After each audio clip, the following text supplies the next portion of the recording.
नमस्कार दोस्तों, केमिस्ट्री साला चैनल में आपका स्वागत है।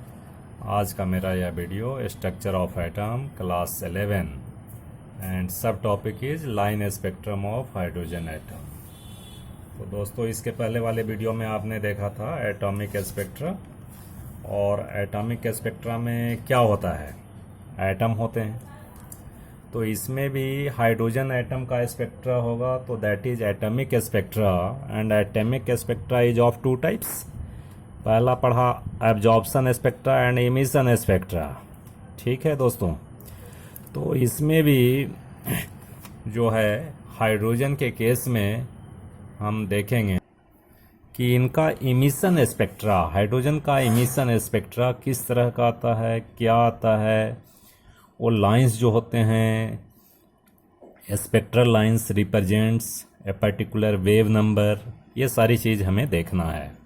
ठीक है दोस्तों, तो सबसे पहले देखिए, to get emission spectra of hydrogen atom क्या हम लोग करते हैं वो पहले ध्यान से देखो, चीज़ को समझो।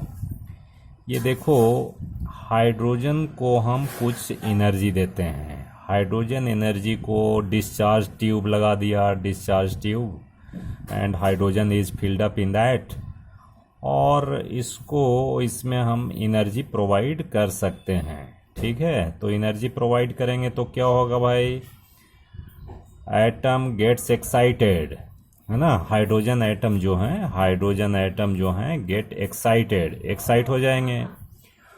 और एक्साइट होने के बाद जब वो ग्राउंड स्टेट में आएगा तो definitely emission of certain radiation takes place through hydrogen atom। ठीक है कि नहीं। इसमें क्या करेगा भाई, ये इमिट होगा, यानी emission spectra is there, emission spectra, right. अब इस स्पेक्ट्रा में अगर इसको हम प्रिज्म से पास करेंगे तो हाइड्रोजन के केस में देखो, ये हाइड्रोजन है, बहुत सारा एक्सपेरिमेंट हाइड्रोजन पर हुआ है, because it has simple atom, it has only 1 proton and 1 electron. तो ये एक्सपेरिमेंट भी हाइड्रोजन पर किया गया। तो इमिशन स्पेक्ट्रम में भी डिफरेंट स्पेक्ट्रल लाइन आएंगे भाई। ये जो स्पेक्ट्रम मिलेंगे इसमें बहुत सारे लाइन आते हैं, और जैसा कि मैंने पहले कहा था कि हर एक लाइन जो है, हर एक line represent a particular wavelength, frequency और wave number of a particular electromagnetic wave. ठीक है दोस्तों, तो इसमें भी जो हाइड्रोजन है ये डिस्क्रीट इलेक्ट्रोमैग्नेटिक रेडिएशन इमिट कर रहा है, that having definitely certain wave length, frequency and wave number. तो देखो दोस्तों, सबसे पहले जो हाइड्रोजन एटम का स्पेक्ट्रम मिला उसमें हर एक लाइन को रिप्रेजेंट करने के लिए सबसे पहले वार्मर एक साइंटिस्ट हुआ करते थे। वो एक पर्टिकुलर लाइन का वेव नंबर कैलकुलेट किया, and this is called warmer series, right. और भी सीरीज है, लेकिन सबसे पहला एफर्ट वार्मर का ही रहा, राइट। अब इसने जो रिप्रेजेंट किया कि भाई एक particular line represents a particular wave number, and it is represented as देखो, वेव नंबर को हम कैसे रिप्रेजेंट करते हैं, wave number this is equal to 1/λ, and this is equal to 109677, right, this is cm inverse, and here 1/2 square minus 1/n square। ये first relation is explained bye warmer, right. अब इसका significance मैं बताता हूँ, इसके बाद सबसे पहले मैं दिखाता हूँ कि हाइड्रोजन स्पेक्ट्रम आया कैसे, किस तरह से आया। ठीक है दोस्तों, तो इसको हम देखते हैं। फ्रेंड्स, इस इक्वेशन में आप देख रहे हो कि this is wave number, and wave number is this is equal to 1/λ, पहले वाले वीडियो में मैंने बताया है, and it is calculated by Balmer, and it comes like that 109677, it is constant, and 1 by 2 square minus 1 by n square, where n is integer and it is 3 4 5 greater than 2. सो सबसे पहले ये Baumer द्वारा ये दिया गया बच्चों, ठीक है। अब देखिए इसका मतलब ये है कि जितना भी स्पेक्ट्रल लाइन है हाइड्रोजन एटम का, that represent a particular wave number, frequency और वेवलेंथ, ठीक है दोस्तों। अब हमें क्या समझना है, देखो मैं एक फिगर दिखा रहा हूं जो कि आपके टेक्स्ट बुक में भी दिया हुआ है, बहुत ही आसान है, समझना है इसको, ठीक है। देखिए this is your hydrogen atom and these are the shells of hydrogen atom. ये मैंने इस शेप में लिया है, ये राउंड शेप होगा एंड मान लो ये न्यूक्लियस हाइड्रोजन का है, राइट।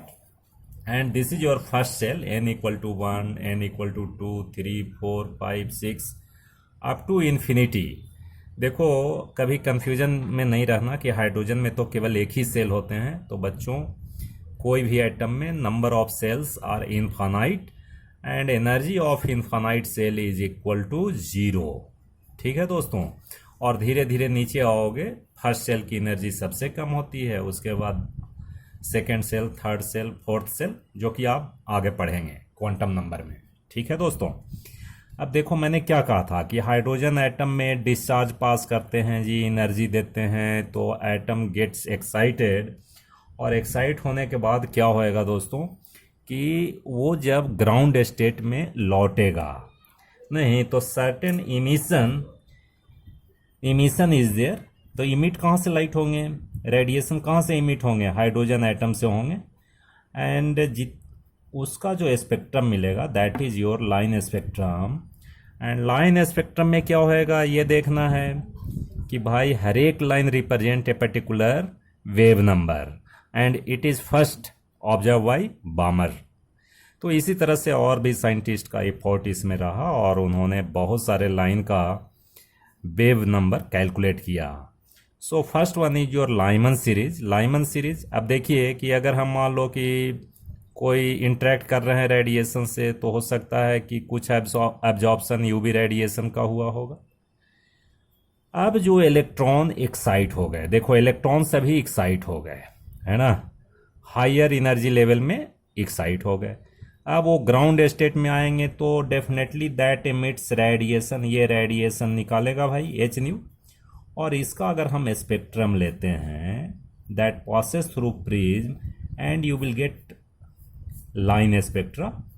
तो इस लाइन का पर्टिकुलर फ्रीक्वेंसी, वेवलेंथ और वेव नंबर होगा, it is calculated bye Lyman and this is called Lyman series. So Lyman series, अब हम लिखते हैं कि लाइमन सीरीज का क्या इक्वेशन होगा जी। लाइमन सीरीज का इक्वेशन इन्होंने दिया nu naught, this is wave number, this is equal to 1 by lambda होता है, and this is equal to same जैसा बॉमर दिया था वैसा ही है 109677, ये CM इनवर्स, राइट, ये CM इनवर्स होगा, राइट। और इसमें 1/1 स्क्वायर माइनस 1/n स्क्वायर, चूंकि फर्स्ट सेल में आ रहा है, देखो तो सभी फर्स्ट सेल में आ रहे हैं, higher energy level to first shell. तो यहाँ n की वैल्यू क्या होगी, n इज इक्वल टू 2, 3, 4, 5, 6 ऐसे होगा भाई। यानी जितने भी रेडिएशन का इमिशन हो रहा है when electron comes from higher energy level to first energy level, तो उसका जो स्पेक्ट्रम होगा उसका वेव नंबर इस इक्वेशन से रिप्रेजेंट करते हैं and it is represented by Lyman. So this is called Lyman series. अब देखो कुछ एब्जॉर्प्शन हुआ होगा विजिबल रेडिएशन का, तो that is already absorb by Baumer first. So Baumer series मैंने लिखा है बॉमर सीरीज। अब ये बॉमर सीरीज में इससे जो स्पेक्ट्रम मिलेगा, देखो ये जो इलेक्ट्रॉन लौट रहे हैं, कहाँ से लौट रहे हैं भाई, higher energy level to second shell. तो इससे भी तो स्पेक्ट्रम मिलेगा कि नहीं, ये जो निकल रहा है रेडिएशन, इसका भी जो स्पेक्ट्रम मिलेगा। तो इसमें जो स्पेक्ट्रल लाइन है, this spectral line represent a certain wave number and it is given by lambda nu naught this is equal to 1 by lambda, जैसा कि मैंने पहले लिखा था, and this is equal to 109677 and 1 by 2 square minus 1 by n square. ठीक है दोस्तों, and n equal to क्या होएगा भाई, यहाँ n equal to definitely more than 2, so this is 3 4 5 6 like that. ठीक है दोस्तों, so similarly we see next series is your Paschen series, Paschen, the name of scientist Paschen series, right? तो Paschen series में क्या है दोस्तों, इसमें देखो, यहाँ देखिए Paschen में क्या हो रहा है कि electrons are coming, right? electrons or you can say radiations are coming from higher energy level to third energy level, और इससे जो स्पेक्ट्रल लाइन मिलेगा उसका वेव नंबर रिप्रेजेंटेड बाय, अब देखो तो कैसे वेव नंबर पास्चन में करेंगे, nu naught this is equal to 1 by lambda, this is equal to 109677 and 1 by 3 square minus 1 by n square.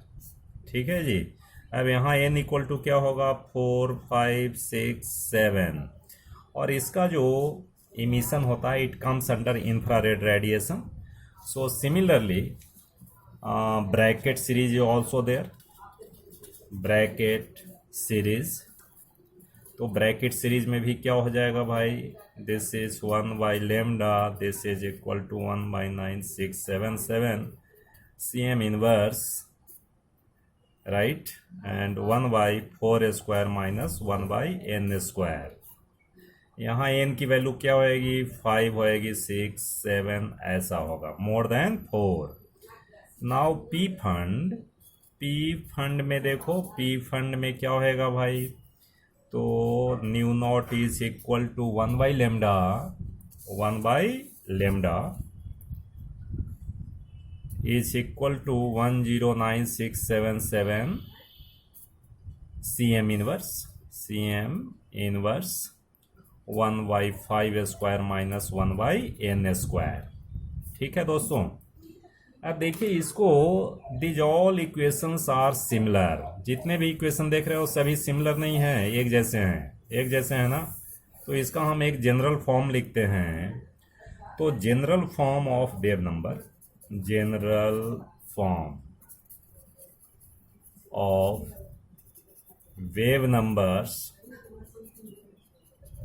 of hydrogen spectrum क्या होएगा भाई, बिल्कुल देखो जनरल फॉर्म लिखते हैं, याद रखना है ये, nu bar this is equal to 1 by lambda and 109677, this figure is common in all, सभी में कॉमन है, एंड अगर हम इसको लिखें 1 by n1 square minus 1 by n2 square, तो ये तो जनरल फॉर्म हो गया भाई, हो गया ना जनरल फॉर्म।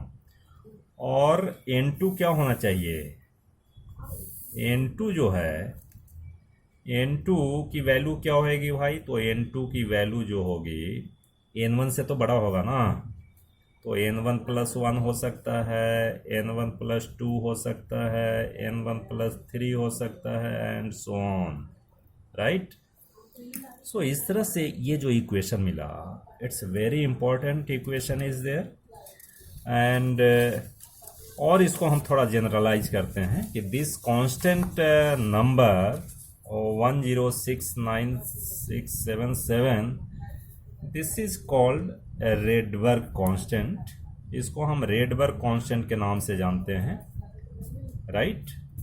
और रेडबर्ग कांस्टेंट को हम लिख सकते हैं RH Rydberg constant, and this is 1 by n1 square minus 1 by n2 square, ऐसा लिख सकते हैं, where RH is Rydberg constant,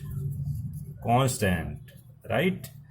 तो फ्रेंड्स हम समझते हैं ये बात समझ आ गई होगी। बहुत ही आसान है कि हाइड्रोजन का इमिशन स्पेक्ट्रा अगर लोगे तो डिफरेंट स्पेक्ट्रल लाइन जो मिलेगा उसका इक्वेशन हम इसमें कर सकते हैं। और बहुत सारे क्वेश्चन भी ऐसा कर सकते हैं जी कि अगर ट्रांजिशन मान लो सेकंड सेल से फर्स्ट सेल में हो रहा है, Rydberg constant is given, then you can calculate lambda and wave number and frequency also. तो ये इक्वेशन बहुत ही इम्पोर्टेंट है और ये हमारा आगे जो एटॉमिक स्ट्रक्चर में बोर मॉडल में इसका बहुत ज़्यादा यूज होगा। ठीक है दोस्तों। Now one question is there, find the wavelength of radiation if transition occurs from fourth shell to first shell. अगर मान लो फोर्थ सेल से थर्ड सेल आ रहा है तो डेफिनेटली दैट इमिट्स रेडिएशन। मान लीजिए कि इलेक्ट्रॉन कहाँ से आ रहा है भाई, फोर्थ सेल से आ रहा है, फोर्थ सेल से फर्स्ट सेल में आ रहा है। तो फर्स्ट सेल में आएगा तो क्या होएगा, हायर एनर्जी लेवल से आ रहा है भाई, तो definitely emission of radiation takes place h nu. तो इसका हमें क्या निकालना भाई, वेवलेंथ निकालना है। तो यू नो द फॉर्मूला आपको पता है कि nu bar is equal to 109677 1/1² minus 1/4²।